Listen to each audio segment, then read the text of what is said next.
ही IMF है। इसलिए मैं बराह रास्त आईएमएफ से अपील करता हूं कि जुल्म की एक हद होती है।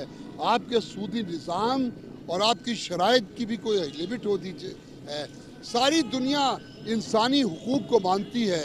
अगर आईएमएफ उससे वाबस्ता इदारे दुनिया में इंसानी हुकूक के तंजीमें पाकिस्तान के अवाम को भी इंसान समझती हैं, तो खुदारा हमें इन मुश्किलात से निकालें, हमें इन दुखों से निकालें, हमें मौत की इस वादी से बचा लें, हमें इन हुक्मरानों से बचा लें जो सुबह उठते हैं तो महंगाई मुसल्लत करने के इक़दामात करते हैं, रात होती है तो आधी रात को ऐलानात करते हैं पेट्रोल की कीमत, बिजली की कीमत, गैस की कीमत, टैक्सों में इजाफा।